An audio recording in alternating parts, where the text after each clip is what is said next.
morning, everyone. Welcome to the U.S. Chemical Safety Board's news conference. Today we are here to release our final report into the February 2015 explosion at the Torrance City Refinery. With me today is our chairperson, Vanessa Allen Sutherland, and our lead investigator into the incident, Mark Wingard. With that, I will go ahead and turn things over to our chairperson, Vanessa Allen Sutherland. Thank you.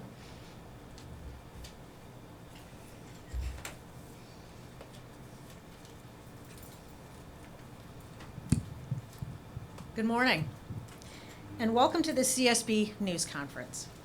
This morning, the CSB is releasing its final report and safety recommendations into the February 18th, 2015 explosion at the Torrance Refinery.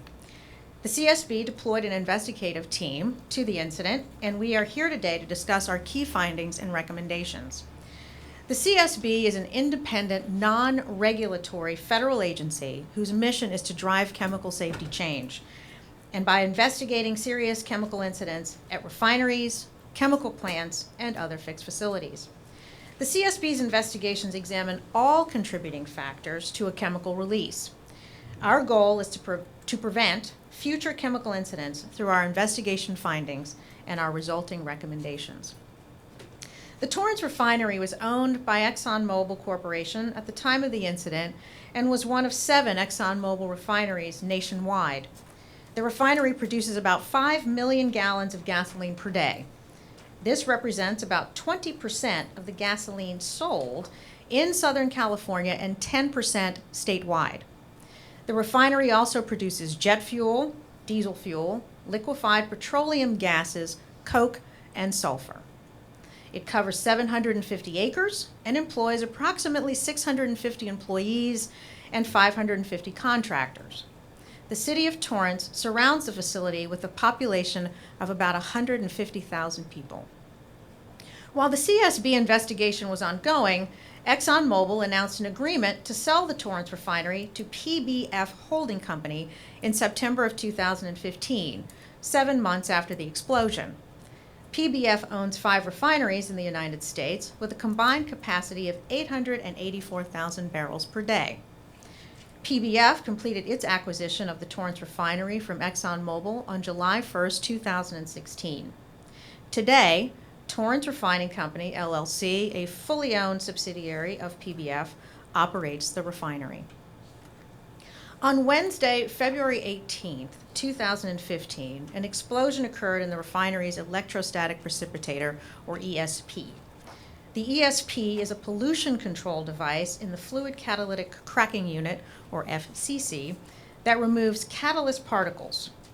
The incident occurred when ExxonMobil was attempting to isolate equipment for maintenance while the unit was in an idled mode of operation referred to as safe park.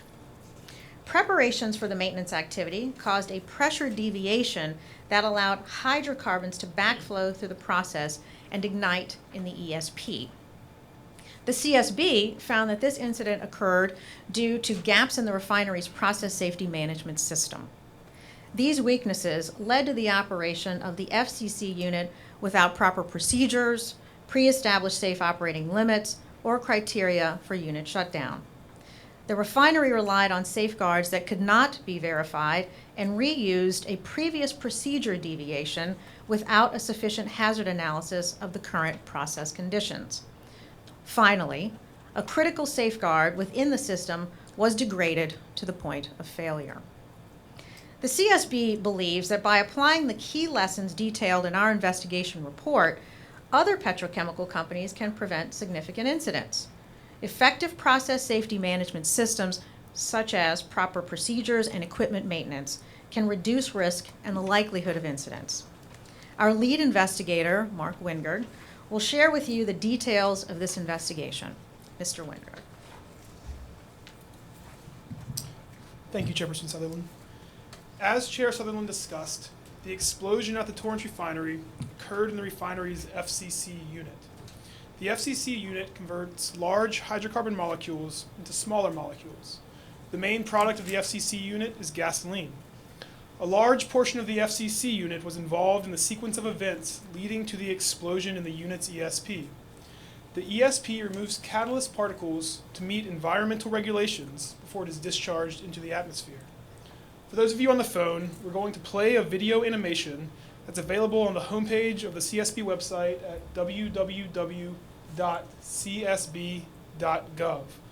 The CSB's video animation provides an overview of the process and the events that led to the 2015 explosion. Before I start the video, let me say that it is a very complicated process, and the animation is about 7 minutes long.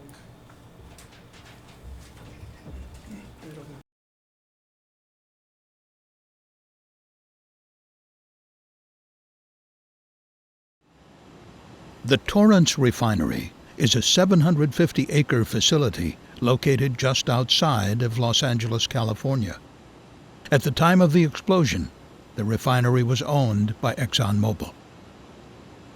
An important part of the refining process takes place in the facility's fluid catalytic cracker, or FCC unit. In the FCC unit, heavy hydrocarbons from crude oil are broken or cracked into smaller hydrocarbons, which can then be processed into gasoline and other fuel products.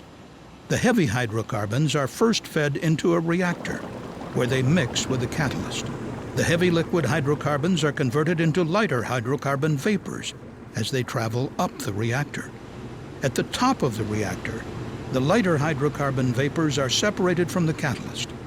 The hydrocarbon vapors then flow to the main distillation column.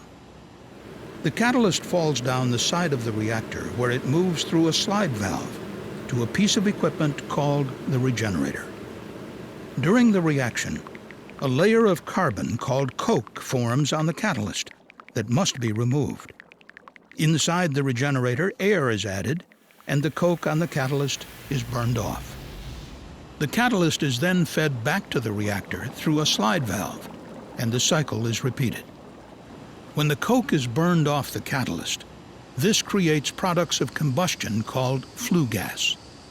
The flue gas flows out the regenerator and enters a system comprised of multiple pieces of equipment, which remove any remaining catalyst particles present.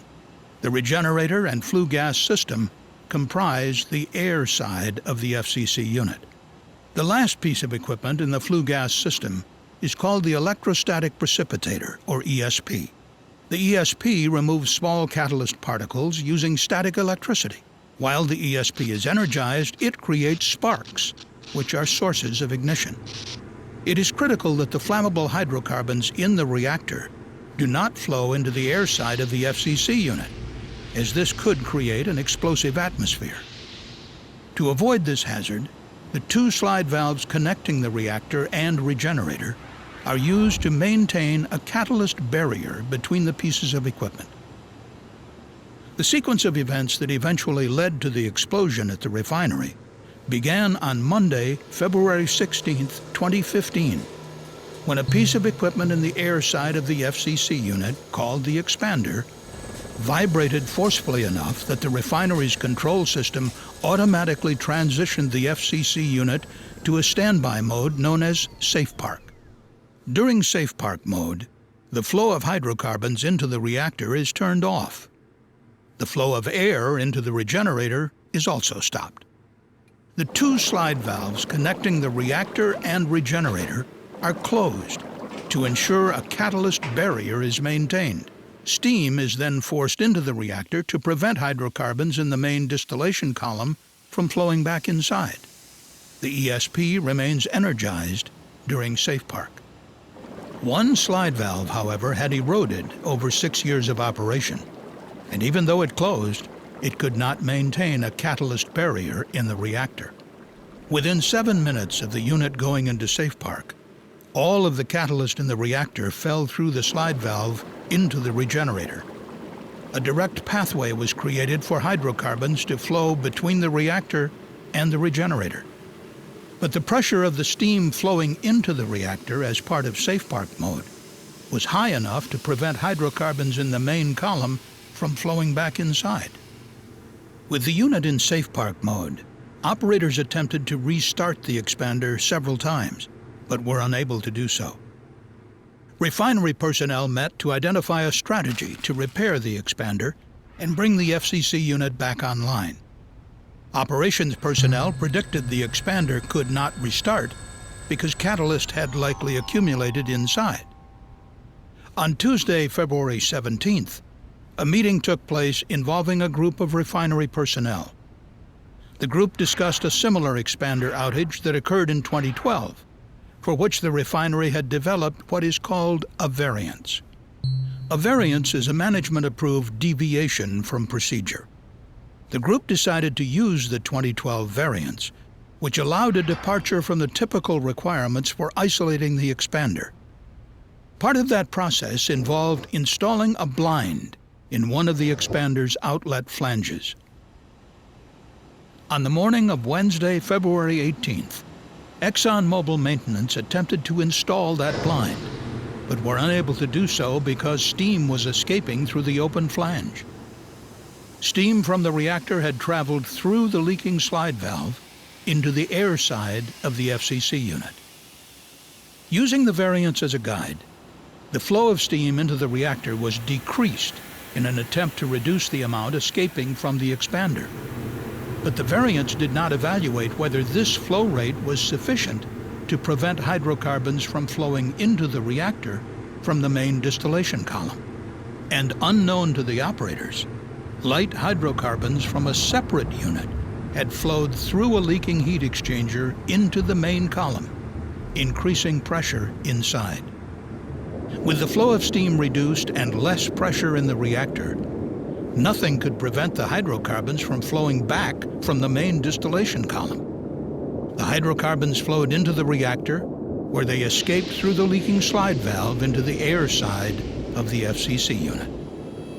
At 8:07 a.m., a maintenance supervisor working in the FCC unit received an alarm on his personal hydrogen sulfide monitor, warning him that hydrocarbons were leaking nearby. By 8:40 a.m., multiple workers around the expander received the same alarm, and the FCC was evacuated. In an attempt to mitigate the problem, a supervisor ordered the flow of steam to the reactor to be increased, but it was too late. A flammable hydrocarbon mixture was flowing through the air side of the FCC unit and moving toward the ESP with its multiple ignition sources. There, the flammable hydrocarbon mixture violently exploded.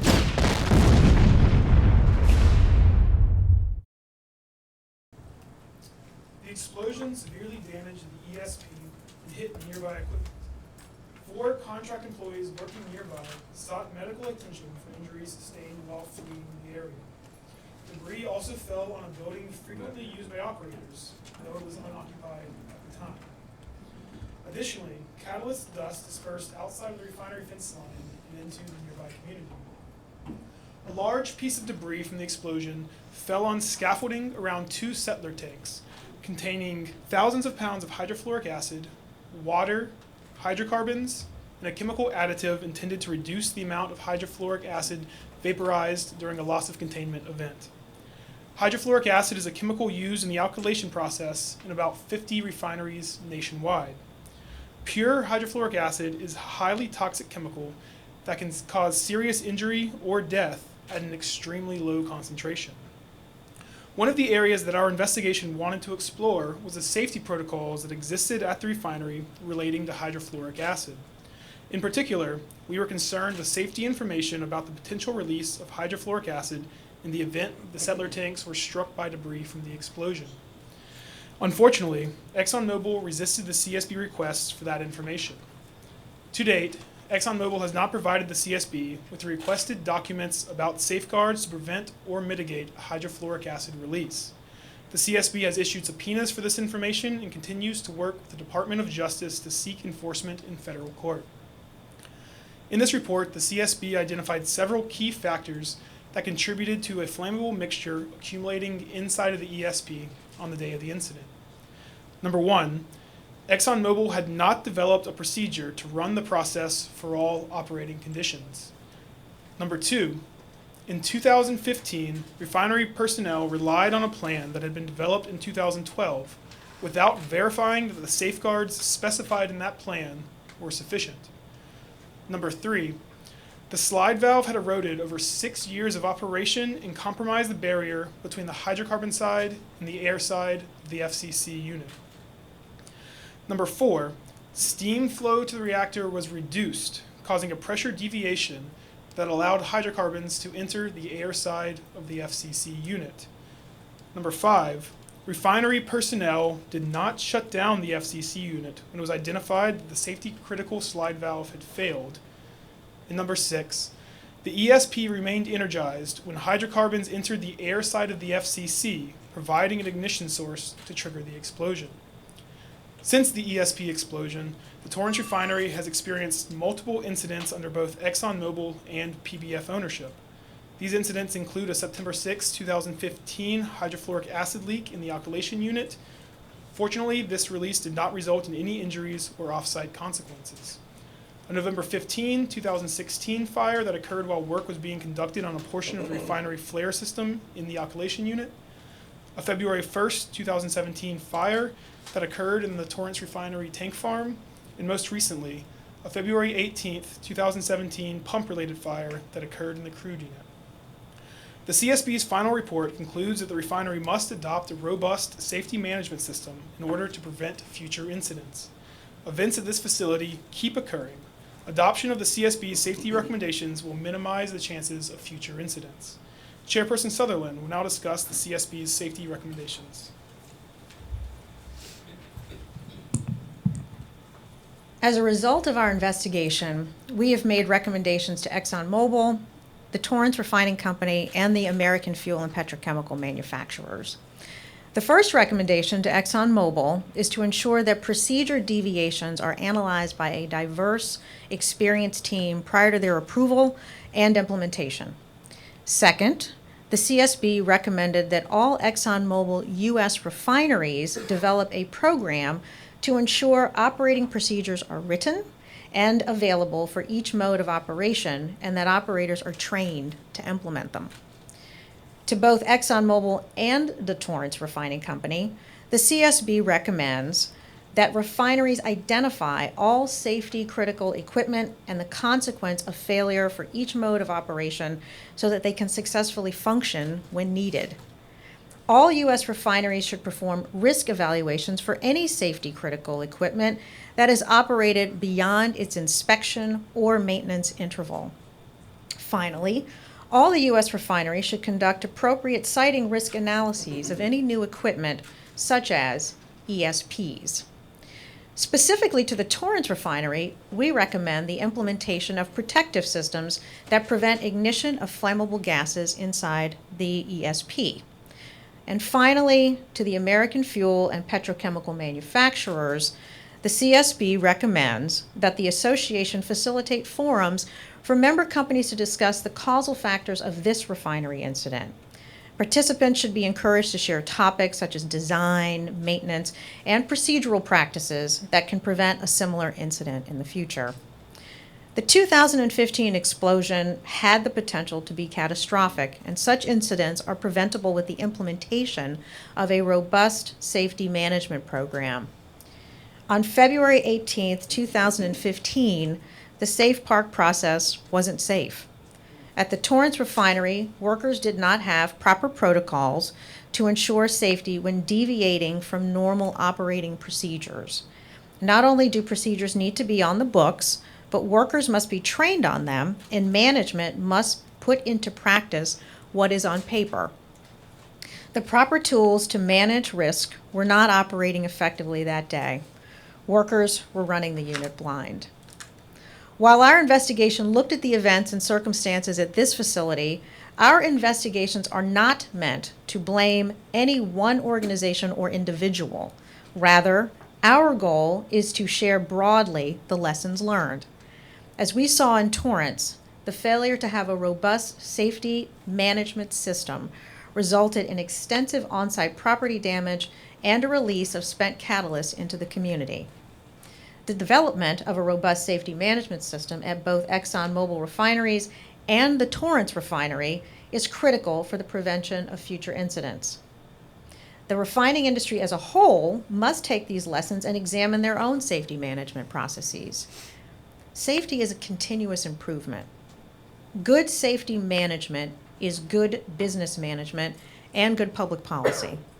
Now, we will be happy to take your questions, but please state your name and affiliation. Thank you.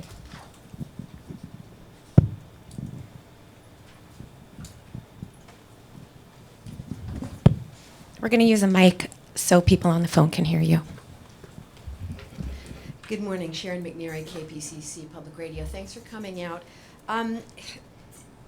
So how is what you're recommending over and above industry best practices, and what teeth do you have to make any of these recommendations stick? I'll take the latter part of what teeth we have to make the recommendations stick. The CSB makes recommendations to a broad group of stakeholders. We oversee the implementation of those and engage recommendation recipients to monitor and evaluate their progress in implementing and completing or closing a recommendation. On the first question regarding the recommendations and the gaps, I'll allow Investigator Wingard. Thanks. Yeah, for the first question, our recommendations go above and beyond what's required currently in PSM for safety critical equipment and maintaining that safety critical equipment, as well as identifying it. We also have requirements. The procedure deviation that went on before the incident, we believe could have included a larger group of people that could have led to better decisions getting made. There's currently not a requirement for companies to do that. And so in both those regards, we think it's going above and beyond to help drive safety changes at the refinery. Do we have any other questions in the room?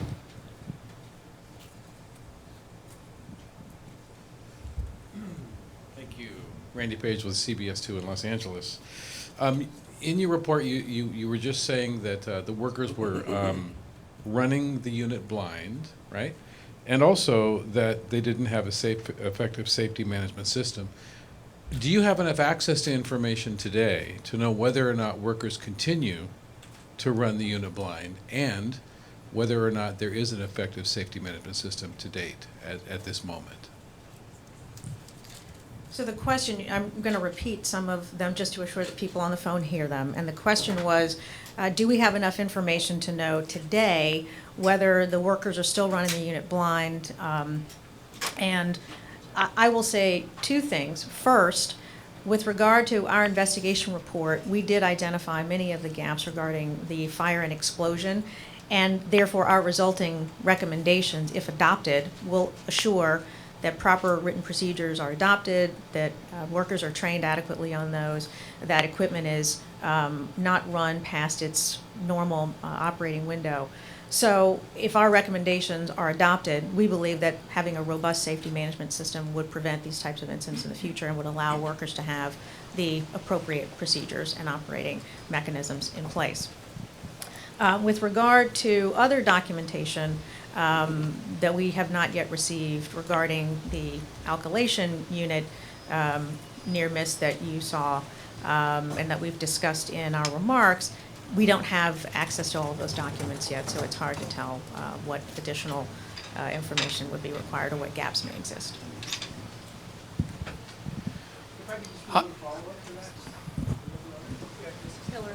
Okay. I'm John Baird with KNX in Los Angeles. You know, you talk about near miss and catastrophic, and I'm thinking back to Bhopal, what happened years ago. How close was this? How close was this to being a Bhopal incident? So, unfortunately, we can't comment on that. We've made document requests to try to understand some of the issues around the alkylation unit and the near miss. We haven't received that documentation. We're still working towards enforcement of those subpoenas. And so currently we don't have any information to actually respond to that question.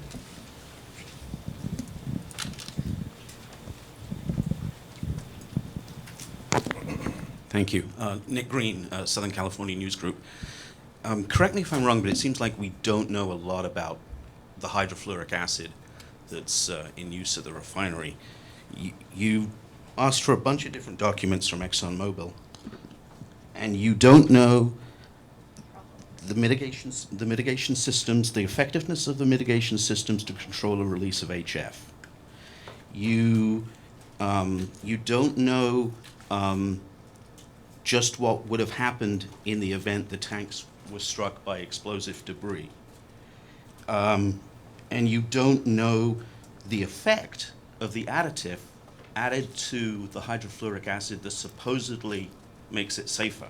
And I'm presuming you don't know the percentage of the additive in the HF either, although we're told it's about 8% from PBF. This, to a layperson, seems like pretty basic stuff that the federal agency in charge of chemical safety should know.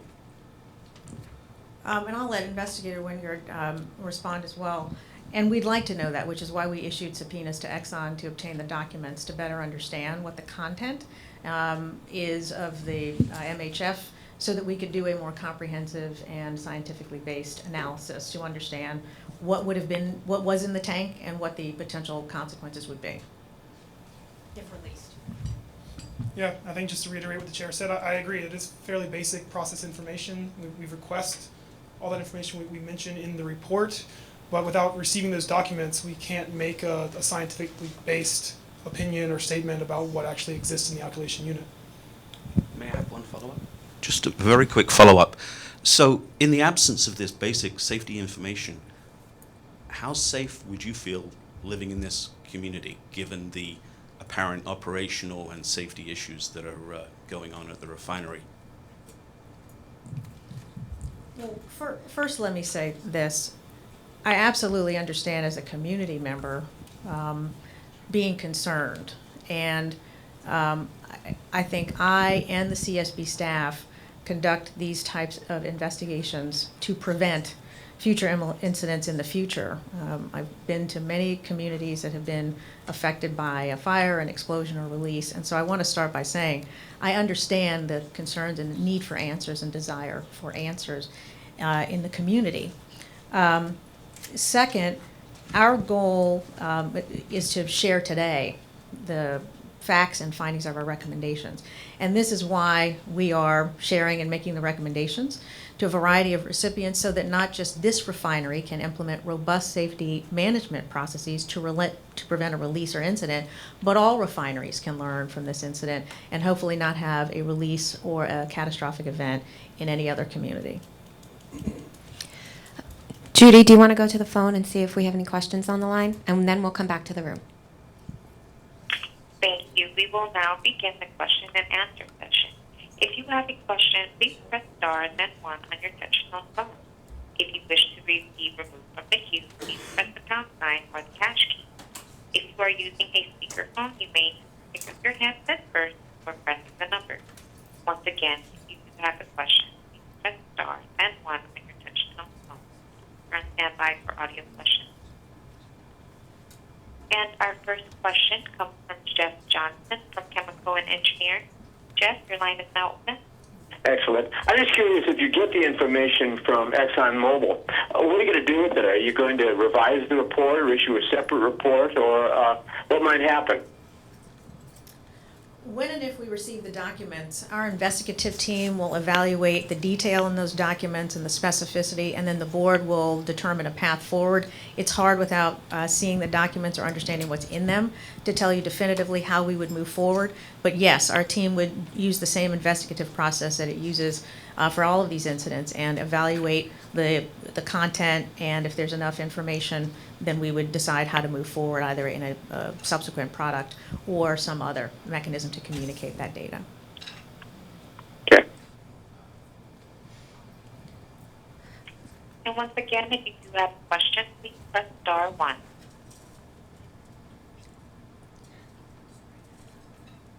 And Hillary, we have no further questions at this time. Okay, we're going to go back to the room for a question. Tony Ginyard, NBC4. Simple question. When did you request the information from ExxonMobil? What has been the response as opposed to they just haven't given us this? And is there a drop-dead time that they must give you the information, or can we continue on with this and not have any information at all? Well, I'm going to work backwards on the question and take the second piece and let Investigator Wingard take the first piece. In the second piece, actually just yesterday, a petition was filed to enforce the administrative subpoenas that we issued against ExxonMobil by DOJ. So that is new. That will continue to progress. Regarding the history, I will let Investigator Wingard tell you that history. So We arrived as a CSB investigation team on site in March of 2015. When we got on site, as we normally do, we issued a series of document requests, or voluntary document requests for companies to respond to. Soon after there, we found out about the near miss in the alkylation unit, and so I believe in May, we started issuing our first document requests, May of 2015, related to the near miss. After it became clear that the company was not going to voluntarily respond to those document requests, we started issuing our first subpoenas in the summer of 2015. Okay. And after a series of meetings and partial responses from ExxonMobil, it became clear that the alkylation portion of the subpoenas would not be enforced or would not be responded to, and we went to the Department of Justice. And so we've been working with them since then to try to work towards enforcement. May 2015, you said? We first did our first set of voluntary document requests pertaining to some of this information. Do we have any more questions in the room? Hi, Sharon McNary, KPCC again. What is the status of the Trump White House proposal to shut down the U.S. Chemical Safety Board that was in their skinny budget? The full budget, I'll make sure I repeat that. What is the status of the Trump administration's budget proposal to eliminate the Chemical Safety Board from the skinny budget? The full budget will be out sometime in mid-May, and so it's hard to determine what the status will be until the full budget is released in a couple of weeks. So as far as we know, currently we are still in the possible elimination, one of 19 agencies. We are the only safety agency, but we're one of 19 that's proposed for elimination. Just as a follow-up, many of us here are lay people, and we're trying to understand the technical nature of your report. But when we just if you just take a step back and look at the executive summary, to us lay people, it's frankly really shocking, I think. Because if you were to put these recommendations in front of any other industry, it would scare the heck out of you. Let's take for example, the airline industry. If we're getting on planes that are allowed to operate, that don't have safe operating limits, for example, that are allowed to fly airplanes beyond their predicted safe operating life, that lack safety instrumentation, and so forth, it would seem like an utter failure of the regulatory system to keep the flying public safe. That's just one example. Is this a failure of the regulatory structure, or are we missing something here? This does seem shocking. In previous investigations, CSB investigations, we have said that it is both the regulated communities and the regulators' responsibility. It's a shared responsibility to keep workers and communities safe. On the regulator side, our prior findings have said that regulators should be well funded so that they can oversee and inspect and investigate facilities and incidents to assure that robust safety management programs and non-degraded equipment are addressed. So one of our key messages here today is, although we did not find a regulatory gap in the sense of making a recommendation in our report, it is a shared responsibility among regulators, the regulated communities, first responders. We all own a piece of making sure that the products stay in the containers or stay in the pipes, and that we don't have these kinds of incidents in the future. We have one more over here. Two very quick questions. Nick Green with the Southern California News Group. Can you get some of this information from PBF, since they're now the operator of the refinery? For example, basic information about the safety systems and how effective they are for the hydrofluoric acid. So the question was, could we get some of the basic safety information from PBF going forward? The CSB issued the subpoenas to ExxonMobil because they are the entity who had the incident on February 18th, 2015. They own the refinery.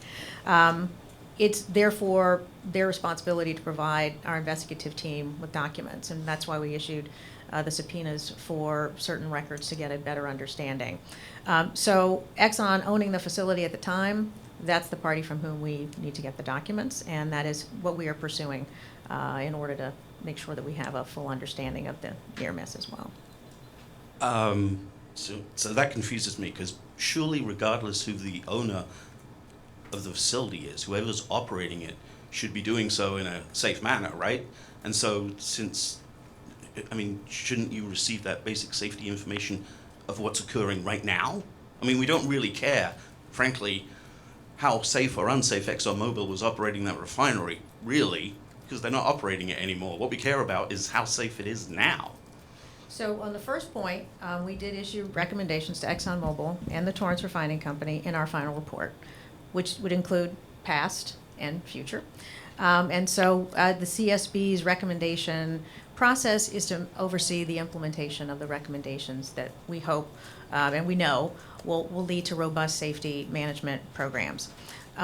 ExxonMobil was the operator at the time of the incident, and that is with whom we are working in order to determine what occurred leading up to the incident and at the time of the fire and explosion. One final question. The basic root cause of this incident was that, as you stated, and I was flipping through your report to try to find it again, but you basically said that ExxonMobil had business considerations for shutting down and operating a unit, but did not have safety in place. So the root cause of this was business considerations over safety. How common is that in this industry when we have incidents? It is hard for me to comment on how common it is or how prevalent it is. But I will say that's one of the reasons our message is good safety is good business management. And for all who are in California, I think you experience the economic impact of the event, the incident with higher gasoline prices. There is truly a broad impact when these types of incidents occur. Our mission is to share the lessons broadly so that these incidents don't reoccur. But I think you will continue to hear us say that good safety management is also good business, and it makes sense for a variety of reasons. With that, all of our information is available on our website at csb.gov, our animation, our news release, and we appreciate everyone coming today. And hopefully if you have any trouble accessing any of the information, please email me at public@csb.gov, and I'd be happy to send it to you. Thank you.